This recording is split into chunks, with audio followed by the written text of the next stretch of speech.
আসসালামু আলাইকুম। আম শেয়ার ব্যবসা অত্যন্ত ঝুঁকিপূর্ণ একটা ব্যবসা। এই চ্যানেল কোনো রকমের বাই এবং সেল রেকমেন্ডেশন করে না এবং যে এনালাইসিস গুলো দেওয়া হয়ে থাকে সেটা একান্তই আমার ব্যক্তিগত এনালাইসিস। আপনারা আপনাদের নিজস্ব বিবেচনা, বিশ্লেষণ কাজে লাগিয়ে শেয়ার কেনাবেচা করবেন। এই চ্যানেল কোনো ধরনের বাই এবং সেল রেকমেন্ডেশন করে না। তো যাই হোক, গত 10ই মার্চ আপনার যদি মনে থাকে আমি 5টা শেয়ার নিয়ে আলোচনা করেছিলাম যে শেয়ারগুলো সামনে ভালো হতে পারে। টেকনিক্যালি খুব ভালো পজিশনে আছে। শেয়ারগুলোতে ভালো স্পেস তৈরি হয়ে আছে আপসাইড মুভমেন্ট করার জন্য। এবং ঈদ গিফট হিসেবে শেয়ারগুলো ছিল আপনাদের জন্য এবং শেয়ারগুলো পরবর্তী পর্যায়ে চমৎকার মুভমেন্ট দিয়েছিল। তো যাই হোক, আমরা আজকে দেখব যে এই 5টা শেয়ারে কিভাবে স্মার্ট মানি অ্যাক্টিভ হয়েছিল এবং এই শেয়ারগুলো কেন আপনাদের চোখ এড়িয়ে গেল বা যারা টেকনিক্যাল অ্যানালাইসিস পারেন তারা কিভাবে শেয়ারগুলো লোকেট করলেন এবং এর পাশাপাশি এই ধরনের আরও কিছু শেয়ার সামনে ভালো হতে পারে এই ধরনের আরও কিছু শেয়ার নিয়ে আমরা আজকে আলোচনা করবো। সুতরাং আমাদের আলোচনার বিষয়বস্তু দুই ভাগে ভাগ করা থাকলো। প্রথম ভাগে থাকলো যে কিছু শেয়ার কেন ভালো হলো টেকনিক্যালি এবং কেন আপনারা মিস করলেন, আর এ ধরনের আর কি কি শেয়ার সামনে আছে। তো চলেন আমরা দেখি। প্রথমে ইনটেক, আমরা 5টা শেয়ার দিয়েছিলাম। শেয়ারগুলো ছিল ইনটেক, তারপরে SP ceramic, Daffodil, Asiatic lab আর অ্যাপোলো ইস্পাত। এই 5টা শেয়ার ছিল। আমরা আজকে প্রথমে আলোচনা করব ইনটেক অনলাইন নিয়ে। ইনটেক, প্রথমত আমি বলে রাখি যে আইটি সেক্টর শুরু থেকেই খুব ভালো পজিশনে ছিল এবং আইটি সেক্টর এখনো খুব ভালো পজিশনে আছে। ইনটেক, বিডিকম, এই শেয়ারগুলো খুব ভালো মুভমেন্ট দিচ্ছিল। তো যাই হোক, আমি ইনটেক নিয়ে আজকে আলোচনা করি। ইনটেক নিয়ে আমার ফার্স্ট কল ছিল ফেব্রুয়ারি মাসের 23 তারিখে। কেমন, ফেব্রুয়ারি মাসের 23 তারিখে শেয়ারটাতে আমার ফার্স্ট কল ছিল যে শেয়ারটা ভালো হতে যাচ্ছে। শেয়ারটা কল দেওয়ার কারণ ছিল হচ্ছে শেয়ারটাতে একটা চমৎকার মুভ দিয়ে আছে এবং শেয়ারটাতে একটা সাপোর্ট লেভেলে সাপোর্ট তৈরি করে আছে। সার্টেন একটা মুভিং অ্যাভারেজের উপরে শেয়ারটা দাঁড়াচ্ছিল। আমরা সাধারণত একটা শেয়ারকে আপ ট্রেন্ডে বিবেচনা করি কিভাবে বলেন? ট্রেন্ড লাইন দিয়ে বিবেচনা করতে পারি, মুভিং অ্যাভারেজ দিয়ে বিবেচনা করতে পারি, ফিবোনাক্কি দিয়ে বিবেচনা করতে পারি, এবং পাশাপাশি কিছু ইন্ডিকেটর আছে, সেই ইন্ডিকেটরগুলো দিয়েও আমরা একটা শেয়ারকে আপ বা ডাউন কোন স্টেজে আছে এটা বের করতে পারি। সবগুলো ক্রাইটেরিয়া দিয়ে ইনটেক একটা আপসাইড মুভমেন্টে ছিল এবং শেয়ারটা একটা চমৎকার সাপোর্টে ছিল।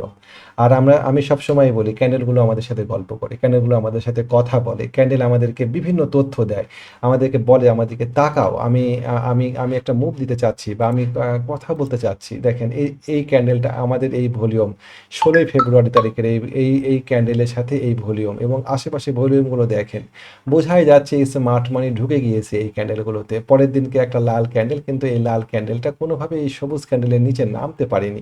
সবুজ ক্যান্ডেলটা অ্যাঙ্কর ক্যান্ডেল তাহলে হয়ে গেল। ক্যান্ডেলের মধ্যে কত রকমের ভাগ আছে, স্ট্রং ক্যান্ডেল, তারপরে ট্রেন বার ক্যান্ডেল, তারপরে অ্যাঙ্কর ক্যান্ডেল, এই বিষয়গুলো আমাদেরকে জানতে হবে। তারপরে দেখেন এই পরের দিনকে একটা ছোট্ট বেবি ক্যান্ডেল দিল। বেবি ক্যান্ডেলটা লাল ক্যান্ডেলটার উপরে উঠতে পারে নাই এবং আমাদের এই বেবি ক্যান্ডেলে প্রচুর ভলিউম হলো।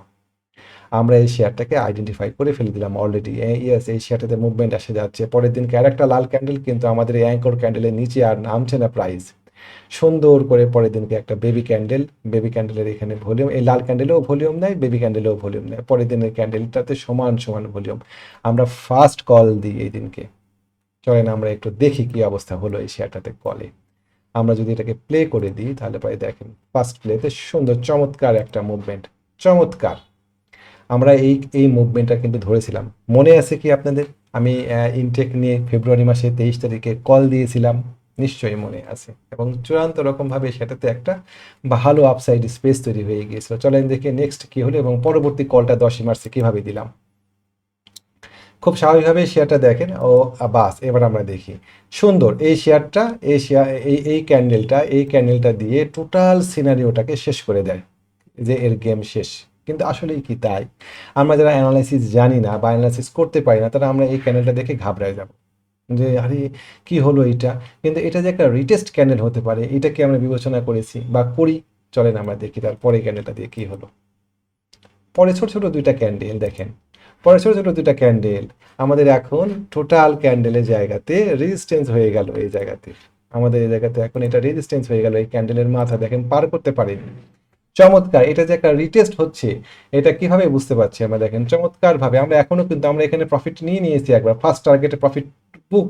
আমরা এখন অপেক্ষা করছি এই শেয়ারটাতে সেকেন্ড বার এন্ট্রি দেওয়ার জন্য। ওকে চলেন দেখি তারপরে কি হচ্ছে। আবার একটা লাল ক্যান্ডেল, তারপরে তারপরে দেখেন এইবার সে ট্রাই করলো উপরের দিকে ওঠার এবং এই ক্যান্ডেলটাই ছিল আমাদের এন্ট্রি ক্যান্ডেল। জাস্ট এই জায়গাতে একটা ভলিউম দেখেন, স্পাইক ভলিউম, এবং এটা ছিল হচ্ছে 10 মার্চ। আমরা এই দিনকে কল দিয়ে দিই, ইয়েস এই শেয়ারটা এবার রান করছে, এই শেয়ারটা রান করছে এবার। চলেন দেখি কি হচ্ছে তারপরে। 10ই মার্চ, সুন্দর সুন্দর, একদম সুন্দর। দেখেন একটা চমৎকার মুভমেন্ট আমাদের, 36 টাকা 80 পয়সা থেকে শেয়ারটা 33 টাকা, 43 টাকা, 44 টাকা উঠে গিয়েছে, টার্গেট ফিল। এবং এই জায়গাতে কি হলো দেখেন, এই জায়গাতে জাস্ট এখানে একটা ফ্ল্যাগ তৈরি করে দিল। আমাদের ফ্ল্যাগ পোল পাশাপাশি এই ফ্ল্যাগ পোল সমান, টার্গেট হিট, টার্গেট হিট। 45 টাকা ছিল টার্গেট, ফার্স্ট টার্গেট হিট। উপরের দিকে ওঠার আরও স্পেস আছে, আমাদের টার্গেট হিট করেছে, আমরা এখান থেকে প্রফিট বুক করব ইনটেক। ওকে, তাহলে আমরা এবার দেখব হচ্ছে কোনটা নিয়ে, ড্যাফোডিল কম্পিউটার নিয়ে দেখবো আমরা, চলেন। ওকে, আমরা ড্যাফোডিল কম্পিউটার নিয়ে দেখবো। ড্যাফোডিল কম্পিউটারেও আমরা কল দিয়েছিলাম, কোথায় বলেন, ড্যাফোডিল কম্পিউটারে আমরা কল দিয়েছিলাম ঠিক এই যে 10 তারিখে। 10 তারিখে আমরা প্রত্যেকটা শেয়ার দিয়েছিলাম, 10 তারিখে, এটা 10 তারিখ, এই ক্যান্ডেলে। কেন দিয়েছিলাম দেখেন, ক্যান্ডেলগুলোতে এই সিনারিওটা একটু আলাদা। এখানে আমাদের কারেকশন ডেতে ভলিউম নাই, একদম ভলিউম নাই, রেড ক্যান্ডেল দিচ্ছে, ভলিউম নাই। আমাদের এখানে আপসাইড ক্যান্ডেল, জাস্ট আমাদের এখানে ব্রেকআউট করেছে, ভলিউম বাড়ছে, আমরা জাস্ট এই ব্রেকআউটে শেয়ারটাতে এন্ট্রি দিয়েছি। আমরা বাই হাই সেল হায়ার এই নীতিতে ট্রেড করি। আমরা আমরা বটমে শেয়ার কিনে রাখি না। বটমে শেয়ার দেওয়া খুব সহজ। একটা বড় গ্রুপ ধরেন, একটা বিশাল বড় গ্রুপ, যে গ্রুপে অনেক মেম্বার আছে, তাদের পক্ষে জন্য বটমে শেয়ার দেওয়াটা খুব সহজ না। বটমে শেয়ার দিয়ে দিল, ঠিক আছে, আপনি এখন শেয়ার নিয়ে বসে থাকেন, শেয়ারের দাম বাড়ছে না কেন ভাই, আরে শেয়ারের দাম বাড়ছে না মানে শেয়ারের দাম তো ওই রেটেই আছে। বটম রেটে দিলে পারে তো শেয়ার সাধারণত ওই বটমের একটা রেঞ্জের মধ্যে ঘোরাফেরা করবেন। যিনি দিচ্ছেন তিনি নিশ্চয়ই জানেন যে বটমে শেয়ার দিলে পারে এই শেয়ারটা কতটুকু নামতে পারে, এবং বটমে শেয়ার দিলে পারে যদি শেয়ারটা নিচের দিকে ব্রেক ডাউন করে খুব দ্রুত আবার বটমে ফিরে আসবে, যে লেভেলে কেনা আছে এন্ট্রি লেভেলে ফিরে আসবে। কোনো কোনো সময় হয়তো হঠাৎ করে 10% বা 5%-এর একটা গ্যাপও দিয়ে দিতে পারে। সুতরাং বটমে শেয়ার কেনা খুব সহজ। শেয়ার কেনানো কঠিন হচ্ছে বাই হাই, হাই শেয়ার কেনানো কঠিন, high buy high sell higher, it's so tough. দেখেন ড্যাফোডিল কম্পিউটার, আমরা ড্যাফোডিল কম্পিউটারের মুভমেন্ট শুরু হয়েছে মোটামুটি 37 টাকা থেকে, শেয়ারটা উঠে 61 টাকা, প্রায় ডবল হয়ে গিয়েছে। মানে শেয়ারটার মুভমেন্ট এরকম জায়গাতে শেয়ার এন্ট্রি নেওয়াটা সো টাফ। এই জায়গাতে গিয়ে আমরা এই জায়গাতে এন্ট্রি নেওয়ার সিদ্ধান্ত নিয়েছিলাম। আর 60 টাকায় শেয়ারটা এখন চলে 68 টাকা। এখানেও একটা চমৎকার গ্যাপ তৈরি হয়ে গিয়েছে, বাই হাই সেল হায়ার এই পদ্ধতিতে। চলেন আমরা এবার নেক্সট শেয়ারটাতে যাব, সেটা হচ্ছে কোনটা, ড্যাফোডিলের পরে এশিয়াটিক ল্যাব। আমরা এশিয়াটিক ল্যাব নিয়ে একটু আলোচনা।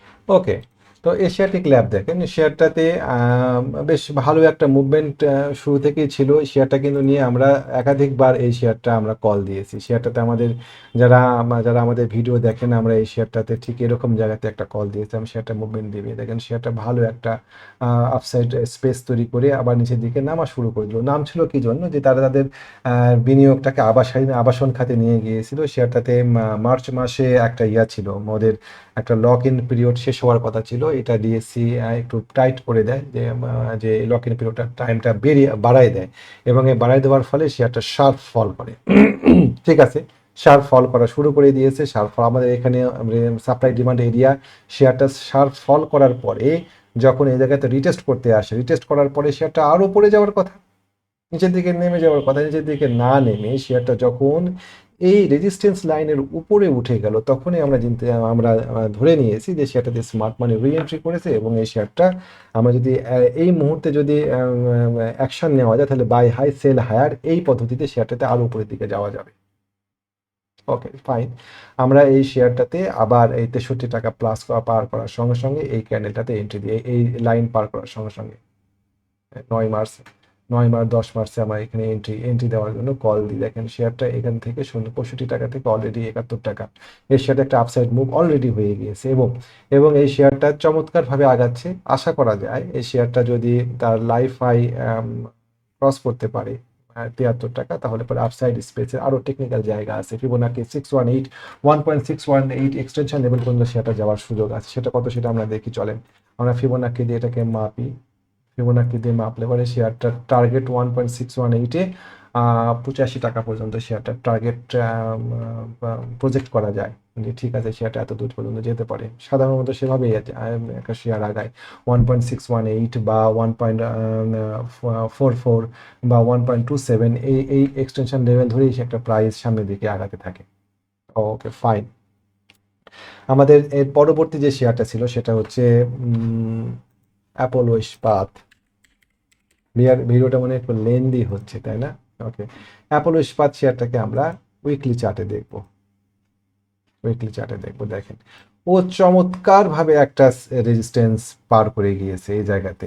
রেজিস্ট্যান্স পার করেছে, আমরা কেন এই শেয়ারটাকে জাস্টিফাই করব না? আমাদের টার্গেট শেয়ারটাতে ধরতে পারি কমপক্ষে শেয়ারটা যদি টার্গেট প্রজেক্ট করা যায় 5 লেভেলের উপরে টার্গেট চলে যায়।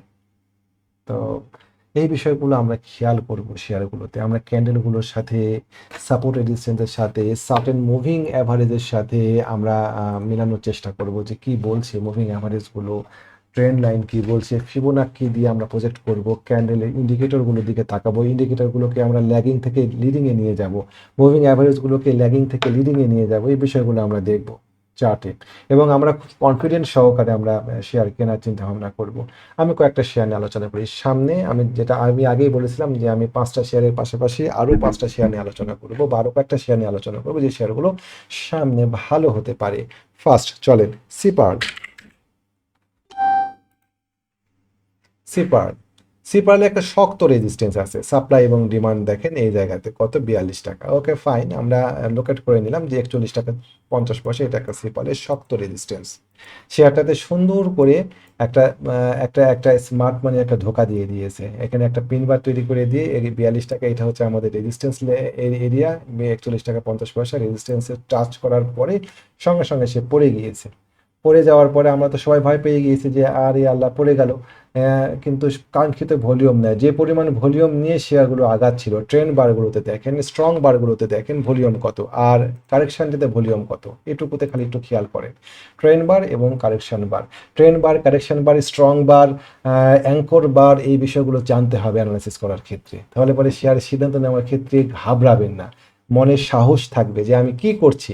আপনি যদি ট্রেন্ড বার, স্ট্রং বার, অ্যাঙ্কর বার এই বিষয়গুলো সম্পর্কে জানেন, কারেকশন বার, বেবি ক্যান্ডেল এই বিষয়গুলো সম্পর্কে যদি আপনার ধারণা থাকে, তাহলে পরে ডেফিনেটলি কোনো একটা রেড ক্যান্ডেল আপনাকে ঘাবড়ায় দিতে পারবে না। আপনার মনে সাহস তৈরি করবে যে না, এই শেয়ারটা সামনের দিকে স্পেস তৈরি হয়েছে। ওকে ফাইন, এই শেয়ারটা সুন্দরভাবে রিকভারি করেছে, আমাদের এই ক্যান্ডেলটা ক্রস করে গিয়েছে উপরের দিকে, আশা করছি ইটস এ গুড শেয়ার। আমরা যারা টেকনিক্যালি শেয়ার কিনতে চাই, সার্টেন একটা পদ্ধতি ধরে এই শেয়ারটাতে এন্ট্রি দেওয়া যায় কিনা বিবেচনা করে দেখবেন। অবশ্যই নিজস্ব বিচার বিশ্লেষণ এই বিষয়গুলো কাজে লাগাবেন। অন্যের কথায় শেয়ার কেনাটা মোটেও মোটেও ম্যাচুর কাজ না। আমরা অন্যের কথা শুনে কোনো ব্যবসা করতে যাই না এক্সেপ্ট শেয়ার ব্যবসা করা ছাড়া। কেন আমরা শেয়ার ব্যবসা অন্যের কথা শুনবো? কারণ নিজস্ব বিবেচনা কাজে লাগান। তারপর চলেন আমরা দেখি একমিপিএল। একমিপিএল নিয়ে আমরা বেশ কিছু সময় কথা বলেছি। শেয়ারটাতে দেখেন ক্রমান্বয়ে আমাদের ভলিউম দেখেন, ক্যান্ডেলগুলো দেখেন।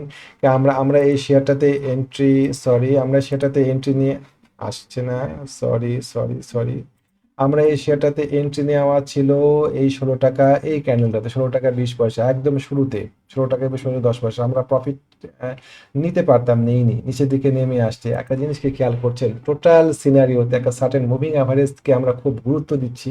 মুভিং অ্যাভারেজগুলো কিন্তু চমৎকার কাজ করে, মুভিং অ্যাভারেজগুলোকে একটু টুইস্ট করে নিয়েছি আমরা। মুভিং অ্যাভারেজগুলো আমাদেরকে লিডিং ইনফরমেশন দেয়, অনেক আগে থেকে আমাদেরকে ইনফরমেশন দেয়, কিছুটা মডিফাই করা এই মুভিং অ্যাভারেজগুলো, কিছুটা কিছুটা কিছুটা টুইস্ট দেওয়া আছে। দেখেন চমৎকার ভাবে সে সুন্দরভাবে আগাচ্ছে এবং আমাদের এখানে একটা সাপ্লাই এবং ডিমান্ড এরিয়া সে পার করে গিয়েছে। জাস্ট এরকম জায়গাতে একটা সাপ্লাই এবং ডিমান্ড ছিল, সে সাপ্লাই এবং ডিমান্ডটাকে জাস্ট রিটেস্ট করতে আসছিল কতদিন। এটা একটা খুব চমৎকার টেকনিক্যালি একটা সাউন্ড পজিশনে আছে, আপসাইড মুভমেন্ট উপরের দিকে যাওয়ার জন্য যথেষ্ট স্পেস তৈরি হয়ে আছে। ডেফিনেটলি শেয়ার কেনার সময় আপনাকে স্টপ লস সেট করে নিতে হবে যে কোথায় আপনি শেয়ার কিনবেন, এবং টার্গেট সেট করে নিতে হবে কতগুলো শেয়ার কিনবেন, কতগুলো শেয়ার কিনলে পরে আপনার স্লিপিং পয়েন্ট ঠিক থাকবে। এই বিষয়গুলো আমরা ঠিক করে নিয়ে শেয়ারে এন্ট্রি দিব। তা না হলে পরে শেয়ার কিনে শান্তিতে থাকতে পারবেন না। আমরা আমরা ট্রেড প্ল্যান করা শিখবো। আমরা এই বিষয়গুলো যদি না শিখি তাহলে পরে এটা আলটিমেটলি আমাদের জন্য খুব একটা ভালো কিছু ফল বয়ে নিয়ে আসবে না। তো এই বিষয়গুলো দেখবো। এরকম আরো অনেক শেয়ার আছে যে শেয়ারগুলো আলোচনা করা যায়। এসিআই ফর্মুলা, লো পেড আপের শেয়ার, এশিয়ার ফর্মুলা। এসিআই ফর্মুলা দেখেন চমৎকার রকম ভাবে, আমি একটু উইকলি চার্টে যাই, ও একটা সুন্দর সাপ্লাই এবং ডিমান্ড এরিয়া আমি যদি দেখাই আপনাদেরকে, সাপ্লাই এবং ডিমান্ড এরিয়াটাকে সে নিয়ে এখানে একবার, এখানে একবার, এখানে একবার, এখানে একবার, এরকম জায়গায় নিয়ে সে আস্তে করে ওখানে সাপোর্ট পাচ্ছে। তো এই ধরনের শেয়ারগুলো উপরের দিকে যাওয়ার স্পেস তৈরি হয় এবং উপরের দিকে যাওয়ার সুযোগ তৈরি হয়। আমরা এই বিষয়গুলো দেখব, আমরা এই বিষয়গুলো নিয়ে কাজ করব এবং এই বিষয়গুলো আমরা মার্কেটে প্রয়োগ করার চেষ্টা করবো। এরকম আরও অনেক শেয়ার আছে যে শেয়ারগুলো নিয়ে কথা বলা যায়। এ ধরনের আরও অনেক শেয়ার দেওয়া যায় যে শেয়ারগুলো নিয়ে অনেক ভালো পজিশনে আছে শেয়ারগুলো টেকনিক্যালি, এবং স্টপ লস ধরে শেয়ারগুলোতে এন্ট্রি দেওয়া যায়। তো আমি জেড ক্যাটাগরি শেয়ারগুলো মার্কেটে এখন দাবায় বেড়াচ্ছে। আমি জেড নিয়ে আপনাদেরকে প্রায় ফেব্রুয়ারি মাসের মাঝামাঝি থেকে বলে আসি জেটগুলো বেশ ভালো করার সুযোগ আছে, যে জেটগুলো টেকনিক্যালি ভালো করেছে। তো এই বিষয়গুলো আমরা দেখবো এবং আমরা এই বিষয়গুলো মার্কেটে প্রয়োগ করার চেষ্টা করব। অন্যের কথা শুনে শেয়ার না কিনে নিজস্ব বিচার বিশ্লেষণ করেন, করে শেয়ার কিনেন। আগামী 28 তারিখ থেকে আমরা একটা টেকনিক্যাল ট্রেনিং কোর্স শুরু হতে যাচ্ছে। আপনারা যদি সেই টেকনিক্যাল ট্রেনিং কোর্সে অংশগ্রহণ করতে চান ডেফিনেটলি যোগাযোগ করতে পারবেন। 20 তারিখ পর্যন্ত আমাদের রেজিস্ট্রেশন চলবে। 20 তারিখের পরে আমাদের রেজিস্ট্রেশন বন্ধ হয়ে যাবে। আমাদের সাথে যোগাযোগ করার ক্ষেত্রে 019221931195 এই নাম্বারে যোগাযোগ করতে পারেন। এর পাশাপাশি আমাদের একটা লার্নিং গ্রুপ আছে যেখানে আমরা শেয়ার নিয়ে আলোচনা করি, সম্ভাবনাময় শেয়ার নিয়ে আলোচনা করি। ওখানে আমরা ট্রেডিং সেট আপ দিই, কোন শেয়ারটা ভালো হতে পারে, এন্ট্রি পয়েন্ট কোথায় হতে পারে, এক্সিট কোথায় হতে পারে, স্টপ লস কোথায় হতে পারে। আমরা এই শেয়ারগুলো নিয়ে ওখানে বিস্তারিত আলোচনা করি এবং আমরা শেয়ারগুলো আপনাদের সামনে উপস্থাপন করি, এবং সে অনুযায়ী আপনার শেয়ার বাছাই করার ক্ষেত্রে আমরা কিছুটা সহযোগিতা করার চেষ্টা করি। এই বিষয়গুলো হয় সেই লার্নিং গ্রুপে আপনারা যোগ দিতে পারেন। আর কি নাম্বার থাকলো, আশা করি বিষয়টা বুঝতে পারছেন। আজকের ভিডিওটা এ পর্যন্তই থাকলো। ছুটির দিন, অগ্রিম ঈদের শুভেচ্ছা। আসসালামু আলাইকুম ওয়া রাহমাতুল্লাহ।